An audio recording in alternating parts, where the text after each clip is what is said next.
السلام علیکم. آج ہم PS5404 یعنی اب نارمل سائیکالوجی کے کنسیپٹ کو اسٹڈی کرنے والے ہیں. یعنی کہ اس سبق میں ہم طلبہ کو غیر معمولی نفسیات یعنی اب نارمل سائیکالوجی کا تعارف کروایا جائے گا اور اس میں غیر معمولی رویے کے 4 پر بحث بھی کی جائے گی اور اس کے علاوہ غیر معمولی رویے کے مختلف معیار یعنی کرائٹیریا اور وجوہات بھی بیان کی جائیں گی. اس لیسن کا مقصد یہی ہے کہ ان لیکچرز کی تکمیل کے بعد طلبہ غیر معمولی نفسیات کے مقاصد اور آغاز کو سمجھ سکیں گے. غیر معمولی یعنی اب نارمل بیہیویئر کے رویے کے مختلف معیار اور وجوہات کو بھی سمجھ اور جان سکیں گے.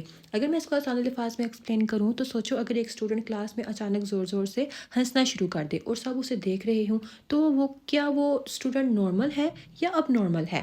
آج ہم یہی سمجھیں گے کہ کب کوئی بیہیویئر نارمل ہوتا ہے اور کب کوئی بیہیویئر اب نارمل بیہیویئر ہوتا ہے. لیسن نمبر 1 ہے ہمارے پاس، اس میں ہے introduction. Abnormal psychology can be defined in a number of ways. Many definitions of abnormal psychology have been proposed, but none has won total acceptance.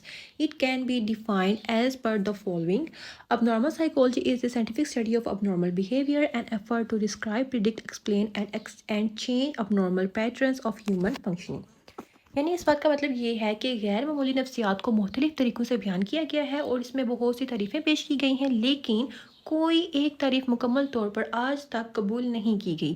یہ دراصل طریقوں سے بیان کی جا سکتی ہیں. غیر معمولی نفسیات غیر معمولی رویے کے سائنسی طریقہ کار کے مطابق اس کا مطالعہ کیا جاتا ہے اور یہ انسانی رویوں کو غیر معمولی انداز کو بیان کرنے کو اور پیشن گوئی کو وضاحت دیتے ہیں اور تبدیل کرنے کی کوشش کرتے ہیں. The 4Ds, most of the definitions of abnormal psychology, although they are different, overlap in genre and have certain features common in nature. Among those are the following 4Ds. یعنی کہ زیادہ تر تعریفیں مختلف ہونے کے باوجود کچھ چیزوں میں ایک جیسی ہیں اور ان میں سب سے اہم 4Ds ہیں جن کو ہم اسٹڈی کریں گے. سب سے پہلے ہمارے پاس deviance. Deviance is to deviate, which is different, extreme, unusual, and perhaps even bizarre. This is a deviation from societal rules which are expected from members of society. Deviance from behaviors, thoughts, and emotions that differ markedly from a society's ideas about proper functioning, and deviation from social norms, stated and unstated rules of proper conduct, judgment of abnormality, vary from society to society, and norms are culture specific. One other which is considered right in one society may be considered wrong in another society.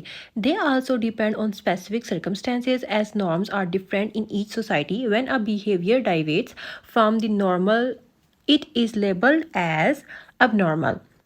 اس میں یہ concept سمجھایا جا رہا ہے کہ اس کا مطلب یہ ہے کہ معمول سے ہٹ جانا، یعنی ایسا رویہ جو مختلف غیر معمولی یا عجیب ہو اور معاشرتی اصولوں کے خلاف ہو. یہ رویہ معاشرے کے اصولوں اور توقعات سے ہٹ کے بھی ہو سکتا ہے، یعنی ہر معاشرے میں اصول الگ ہوتے ہیں، اس لیے جو چیزیں ایک معاشرے میں درست ہیں وہ دوسرے معاشرے میں غلط بھی ہو سکتی ہیں. مثال کے طور پر کلاس میں سب خاموش ہیں، پھر اچانک کوئی اکیلے میں خود سے باتیں کرنے لگ جائے تو کیا وہ نارمل لگے گا یا عجیب لگے گا؟ ڈیوینس یعنی عجیب لگنا، ٹھیک ہے، اس کا آنسر یہی ہے کہ عجیب لگنا. نیکسٹ ہے ہمارے پاس distress. Distress is a hallmark of psychological disorders, یعنی کہ یہ ذہنی بیماریوں کی ایک اہم پہچان یا پھر پریشانی ہے جسے ہم ڈسٹریس کہتے ہیں. It is something that is unpleasant and upsetting to an individual, یعنی یہ ایسی بیماریوں یا ایسی کیفیت کا نام ہے جو انسان کے لیے ناگوار اور تکلیف دہ ہے.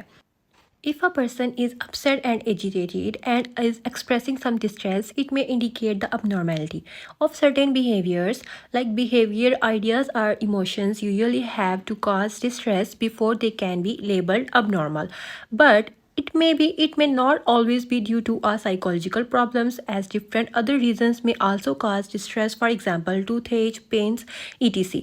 Such surgical distress will not be considered as abnormality. یعنی کہ ان کے کہنے کا یہاں پہ یہ مطلب ہے کہ اگر کوئی شخص بہت زیادہ پریشان ہے یا بے چین یا مضطرب ہے تو اسے شدید ذہنی دباؤ محسوس ہو رہا ہے تو یہ کسی غیر معمولی رویے کی علامت ہو سکتی ہے. عام طور پر کسی بھی رویے، خیالات یا جذبات کو اسی وقت غیر معمولی کہا جاتا ہے جب وہ انسان کے لیے پریشانی کا باعث بنے، لیکن ہر قسم کی پریشانی کو ذہنی مسئلہ نہیں کہا جا سکتا. یہاں یہ بات سوچنے کی ہے کہ کیونکہ بعض اوقات کی جسمانی وجوہات کی بنا پر بھی ہو سکتی ہے، جیسے دانت میں درد یا جسم میں تکلیف. ایسے جسمانی تکلیف کو ذہنی بیماریوں یا غیر معمولی رویہ نہیں سمجھا جاتا. مثال کے طور پر فرض کریں دو افراد ہیں، ٹھیک ہے، ایک کو امتحان سے پہلے تھوڑی سی گھبراہٹ ہو رہی ہے لیکن وہ پڑھائی تو کر رہا ہے اور اپنا کام بھی جاری رکھتا ہے، تو یہ کام ایک عام بات ہے، ٹھیک ہے، اور ایسے حالات کو بیماری نہیں کہا جا سکتا۔ دوسری طرف ایک اسٹوڈنٹ ہے جو اتنا زیادہ پریشان ہے کہ وہ پڑھائی نہیں کر رہا، یعنی کہ کر ہی نہیں پا رہا، رات بھر جاگتا ہے، دل اس کا تیز دھڑکتا ہے اور وہ امتحان دینے سے ڈر رہا ہے۔ یہاں یہ پریشانی اس کی روزمرہ زندگی کو متاثر کر رہی ہے، اس لیے اسے غیر معمولی سمجھا جاتا ہے۔ نیکسٹ ٹاپک ہے dysfunction and other salient feature of abnormality of dysfunction. Abnormal behaviors tends to be dysfunctional. It interferes with daily functioning. If a certain problem is interfering with the person's ability to conduct daily activities constructively, it shows that things with that person are not fine. For example, as a student, you cannot successfully carry out your educational tasks, and if you are employed somewhere, you cannot successfully do your official task. If someone has phobia, you will tend to avoid a certain situation. For example, a receptionist having social phobia may not be able to carry out his/her task of attend to people successfully. Dysfunction یعنی اس سے مراد ہے خرابی۔ غیر معمولی اب normal رویے کی ایک اہم خصوصیت خرابی یا ڈسفنکشن ہے۔ غیر معمولی رویہ عموماً ایسا ہوتا ہے جو انسان کی روزمرہ زندگی کے کاموں میں رکاوٹ پیدا کرتا ہے۔ اگر کوئی مسئلہ انسان کے روزانہ کی سرگرمیوں کو مؤثر طریقے سے انجام دینے میں خلل ڈال رہا ہو تو یہ اس بات کی علامت ہے کہ اس شخص کے ساتھ کچھ ٹھیک نہیں ہے۔ مثال کے طور پر اگر آپ ایک طالب علم ہیں، ٹھیک ہے، اور آپ اپنی تعلیمی ذمہ داریاں صحیح طریقے سے پوری نہیں کر پا رہے، یا اگر آپ کہیں ملازمت کرتے ہیں اور اپنے دفتری کام مؤثر انداز میں انجام نہیں دے پا رہے تو یہ ڈسفنکشن کی ایک نشانی ہو سکتی ہے۔ اسی طرح اگر کسی کو فوبیا ہو تو وہ محسوس حالات سے بچنے کی کوشش کرے گا۔ مثلا ایک ریسیپشنسٹ جسے سوشل فوبیا ہو وہ لوگوں سے بات کرنے یا ان کو اٹینڈ کرنے میں کامیاب نہیں ہو پائے گا۔ اسی طرح dysfunction alone does not necessarily indicate psychological abnormality, as it could be for many other reasons. So an overall view of behavior must be taken to label it as abnormal. لیکن صرف dysfunction ہی ہونا لازمی طور پر نفسیاتی بیماریوں کی نشاندہی نہیں کرتا، کیونکہ اس کی بھی وجوہات ہو سکتی ہیں۔ اس لیے کسی رویے کو غیر معمولی قرار دینے کے لیے مکمل طور پر اس کا جائزہ لینا ضروری ہوتا ہے۔ اگر ہم اسے آسان الفاظ میں سمجھیں تو فرض کریں کہ ایک طالب علم ہے، ٹھیک ہے، لیکن اب وہ بہت ذہین ہے، ٹھیک ہے، لیکن اب وہ روزانہ کلاس میں جانے سے گھبراتا ہے۔ جب بھی اسے پریزنٹیشن دینی ہوتی ہے اس کا دل تیز دھڑکنے لگتا ہے، ہاتھ کانپتے ہیں اور وہ بہانے بنا کر کلاس ہی چھوڑ دیتا ہے۔ اب کیا ہو رہا ہے؟ اس طالب علم کی پڑھنے کی صلاحیت تو ٹھیک ہے، وہ ٹھیک صلاحیت رکھتا ہے، لیکن وہ اپنے کام یعنی پریزنٹیشن کلاس اٹینڈ کرنا اس سے وہ قاصر ہے، اس کو وہ نہیں کر پا رہا۔ اس کا خوف اس کی روزمرہ زندگی میں رکاوٹ بن رہا ہے یہاں، یعنی ڈسفنکشن اسے ہی کہتے ہیں، یعنی مسئلہ اس کی زندگی کے کاموں کو متاثر کر رہا ہے یہ والا۔ یہ ایک اور اہم بات یہاں سمجھنے کی ہے کہ اگر وہ ایک طالب علم ہے، ٹھیک ہے، وہ نا ایک دن بیمار ہو کر کلاس نہ جائے یا اسکول نہ آئے تو یہ ڈسفنکشن نہیں ہے، کیونکہ یہ عارضی اور جسمانی وجہ ہے۔ لیکن اگر وہ مسئلہ خوف کی وجہ سے اپنے کام چھوڑ رہا ہے تب یہ مسئلہ نفسیاتی مسئلہ ہو سکتا ہے۔ اگلا ٹاپک ہے danger. It necessarily in every behavior, but in many abnormal behaviors, the person tends to harm himself or the society. Abnormal behavior may become dangerous on oneself or others. Behavior may be constantly careless, hostile, or confused. For example, abnormal behavior, a depressed individual may have suicidal ideation, same as patient may be homicidal or causing danger for other people. For example, in schizophrenia and borderline personality. اس میں یہ concept ہے کہ کئی غیر معمولی رویوں میں انسان خود کو نقصان پہنچا سکتا ہے یا پہنچانے کا سوچ سکتا ہے یا دوسروں کو نقصان پہنچا سکتا ہے، یعنی کہ ڈپریشن سے مراد ہے خودکشی کے حالات آنا، اینڈ اسکیزوفرینیا سے مراد یہ کہ دوسروں کو خطرہ پہنچانے کا سوچنا۔ نیکسٹ ٹاپک ہے DSM-5 ڈیفینیشنز آف اب normal behaviour. DSM stands for Diagnostic and Statistical Manual for Psychological Disorders. It defines abnormal behavior as it is a syndrome characterized by clinically significant disturbance in an individual cognition, emotion regulations, or behavior that reflects our dysfunction in psychological, biological, or developmental processes underlying mental functioning. Mental disorders are usually associated with significant disturbance in social, occupational, or other important activities. اس کے مطابق غیر معمولی رویے کی ایک ایسی حالت ہے جس میں سوچ، جذبات یا رویہ یعنی ان حالات میں نمایاں خرابی پیدا ہو جائے جو ذہنی عمل کی حیاتیاتی، نفسیاتی یا نشو و نما سے متعلق نظام میں خرابی کو ظاہر کرتی ہیں۔ یہ عام طور پر ہر انسان کی سماجی زندگی، ملازمت یا دیگر اہم سرگرمیوں کو متاثر کرتی ہیں۔ Topic 2 ہے different criteria of abnormality. There are different criteria of abnormality that you may find overlapping with the definition of abnormal behavior. The following are 4 major criteria to label a behavior abnormal. اگر کوئی رویہ بہت کم پایا جاتا ہو یا غیر معمولی ہو تو اسے اب نارمل کہا جا سکتا ہے، لیکن ہر ان کامن چیز اب نارمل نہیں ہوتی۔ اسٹیٹیکل کرائٹیریا میں یہ سمجھایا جا رہا ہے۔ نیکسٹ ٹاپک ہے پرسنل ڈسٹریس۔ پرسنل ڈسٹریس میں بھی یہیں کا کانسیپٹ ہے کہ اگر کسی کے رویے سے انسان کو شدید تکلیف ہو تو وہ اب نارمل ہو سکتا ہے، لیکن ہر تکلیف نفسیاتی نہیں ہوتی۔ DMS5 کا نیکسٹ ٹاپک ہے ڈسفنکشن۔ اگر آپ نے ویڈیو کو اسکپ کر کے نہیں دیکھا تو یہ ہم پیچھے ایکسپلین کر چکے ہیں، یعنی جب انسان قانونی نظام صحیح کام نہ کرے اور اس سے روزمرہ زندگی متاثر ہو۔ اگلا ہے وائلیشن آف سوشل نارمز۔ اس میں یہ ہے کہ جب کوئی شخص معاشرتی اصولوں کے خلاف جائے، اس کا رویہ اب نارمل سمجھا جاتا ہے۔ معاشرہ رویوں کو ان کے پیمانوں پر پرکھتا ہے، مثال کے طور پر اچھا یا برا، صحیح یا غلط، جائز یا ناجائز، قابل قبول یا ناقابل قبول۔ اچھا، ان کو میں نے اردو میں جسٹ اس لیے ایکسپلین کیا ہے تاکہ ٹائم کی بچت ہو جائے اور آپ کو جس اس کا کنسیپٹ صحیح سے سمجھ آ جائے۔ اور یہ 4 DMS کے جو 4 ٹاپکس ہیں یہ بھی MCQs کے حوالے سے امپورٹنٹ ہے اور آپ نے ان کے نیمز کو اچھے سے یاد کر لینا ہے۔ Next topic number 3, causes of abnormality. There are different reasons of abnormal behavior. It includes 2 major clusters: biological causes factor, genetic factor. Include problems are inherited from parents and genes play a significant role in such problems. Genetic and chromosomal issues are generally pronounced in close cousins marriage because recessive genes get a chance to manifest themselves. Researchers have identified some genes related to certain disorders. For example, genes have found to be contributors in intellectual disability previously known as mental retardation. Genetic factors have also been found implicated in schizophrenia and depression. یعنی کہ کچھ ذہنی مسائل والدین سے jeans کے ذریعے منتقل ہوتے ہیں، جیسا کہ رشتہ داروں یعنی کزنس کی شادی میں یہ مسائل زیادہ ظاہر ہونے کے امکانات پائے جاتے ہیں کیونکہ چھپے ہوئے جینس کو ظاہر ہونے کا موقع مل جاتا ہے۔ مثال کے طور پر اگر کسی کے والد کو ڈپریشن ہے تو اس کے بچے میں بھی ڈپریشن ہونے کا امکان زیادہ ہو سکتا ہے۔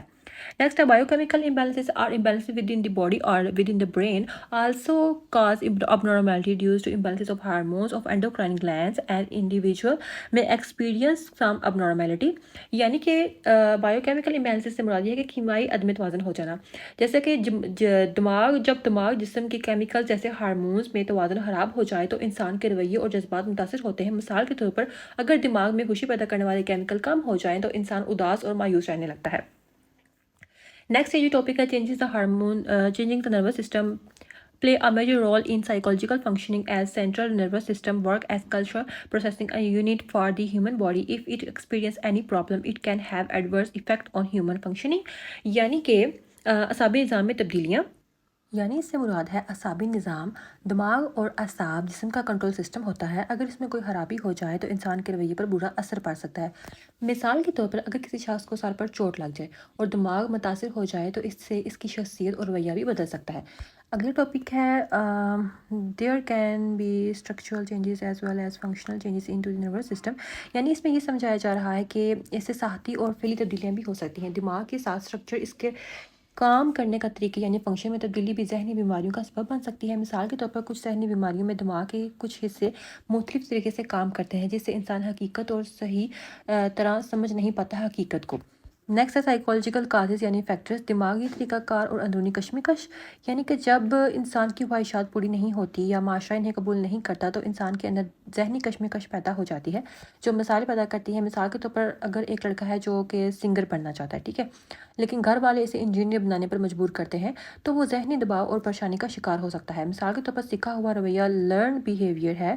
اگر ہم اس کو دیکھیں تو اس میں یہ ہے کہ بچے اپنے والدین اور ارد گرد کے لوگوں سے رویے سیکھتے ہیں۔ اگر ماحول منفی ہو تو بچے بھی ویسے ہی ریئیکٹ کریں گے۔ مثال کے طور پر اگر والدین ہر وقت پریشان رہتے ہیں تو بچے بھی چھوٹی چھوٹی باتوں پر گھبراہٹ محسوس کرنے لگیں گے۔ منفی اور غیر منطقی سوچ۔ اس کا کنسیپٹ یہ ہے کہ جو لوگ ہر چیز کو منفی انداز سے دیکھتے ہیں وہ ذہنی مسائل کا زیادہ شکار ہوتے ہیں۔ مثال کے طور پر اگر کوئی طالب علم ایک امتحان میں کم نمبر لے اور یہ سوچے کہ میں بالکل ناکام ہو گیا ہوں، تو یہ سوچ اسے ڈپریشن کی طرف لے کے جا سکتی ہے۔ معاشرتی ثقافتی اسباب، یہ جو اسٹرکچر اس کا یہ کہ انسان کا ماحول گھر اور معاشرے میں بھی ذہنی صحت پر اثر ڈالتے ہیں۔ اہم نکات یہ ہیں کہ اگر گھر کا ماحول بہت زیادہ تنقیدی ہو، ذہنی دباؤ یعنی غربت، ضروریات پوری نہ ہونے کی وجہ سے مایوسی، صحت معاشہ یا آزادی نہ ملنا، ذہنی مسائل اس سے یہ ہوتا ہے کہ مثال کے طور پر گھر میں سختی اور ڈانٹ پر اس سے بچہ خوفزدہ اور پریشان رہنے لگتا ہے۔ اگر غربت، اس سے انسانی اپنی ضروریات پوری نہیں کر سکے گا تو ظاہری بات ہے مایوسی اور ڈپریشن کا شکار ہو سکتا ہے۔ اور ذہنی صحت معاشرتی جو اصول ہیں یعنی کہ اپنی مرضی سے زندگی نہ گزار پانا، یہ بھی ذہنی دباؤ کا جو ہے نا کارن بن سکتا ہے۔ آئی ہوپ آپ کو لیسن کی اچھے سے سمجھ آ گئی ہوگی۔ اب میں آپ کو لیسن میں سے جو امپورٹنٹ ایم سی کیوز ہیں وہ پرووائڈ کر رہی ہوں۔ ان میں سے آپ نے ایک بھی ایم سی کیوز مس نہیں کرنا اور ایگزام سے پہلے ان کو اچھے سے ریڈ کر لینا ہے۔ انشاءاللہ آپ کی ریپٹیشن بہت اچھی ہو جائے گی۔ اب normal psychology is primarily concerned with scientific study of اب نارمل بیہیویئر۔ سیکنڈ ہے گولز آف اب normal psychology include describe, predict, explain change behaviour. یہ آپ کا شارٹ کوسچن بھی آ سکتا ہے۔ Next not a part of 4DS development. اگر آپ نے لیسن کو اچھے سے سمجھا ہے تو اسکپ نہیں کیا، صحیح سے اس کو سنا ہے آپ نے اور سمجھا ہے تو آپ کو 4DS کے بارے میں معلومات ہوگی already. Deviance means violating social norms, distress refers to unpleasant feelings, dysfunctions mean interference in daily life, danger refers to harm to self اور others. DSM-5 stands for Diagnostic Study Method Development System, Diagnostic and Statistical Manual of Mental Disorders, Statistical Abnormality, Rare Behavior, Socio-cultural Factors, Environment and Society۔ اس کا right answer ہے genetic factors. اس کا correct answer ہے inherited ہوتی ہیں وہ، they came from parents سے آتی ہیں، وہ انہیریٹیڈ ہوتی ہیں۔ ٹھیک ہے، نیچے ایکسپلینیشنس بھی دی ہوئی ہیں۔ اگر آپ کو کسی ایسے ایم سی کیوز کی سمجھ نہیں آئی تو آپ یہ بھی دیکھ سکتے ہیں۔ Bio chemical imbalance affects hormones اور برین کو افیکٹ کرتی ہیں۔ CNS acts for control unit. پھر ایمفیسائزڈ، اس نے ایمفیسائز کیا تھا انٹرو سائیکک کو۔ نیکسٹ ہے لرنڈ رسپانسز کوپڈ بیہیویئر، یعنی کہ جو ہم لرن کرتے ہیں ہم ویسے ہی رسپانس کرتے ہیں، وہ کاپی بیہیویئر ہوتا ہے۔ Negative thinking leads to problems, poverty causes frustration, distress must be emotional suffering, dysfunctions alone sometimes، danger includes harm۔ Social norms culture based, اس کا آنسر ہے اب نارمل بیہیویئر۔ اس کا کریکٹ آنسر ہے مے بی ہارمفل، یعنی وہ harmful بھی ہو سکتا ہے۔ پرسنل ڈسٹریس، اس کا کریکٹ آنسر ہے emotional pain. Violation of norms, اس کا کریکٹ آنسر ہے breaking standards. First check before labelling, biological causes کا رائٹ آپشن ہے۔ تو یہ تھے آپ کے ایگزام کے حوالے سے most important M C cues.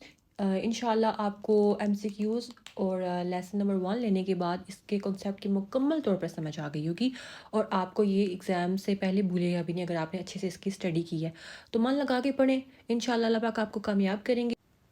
Good luck for your exams. Allah حافظ۔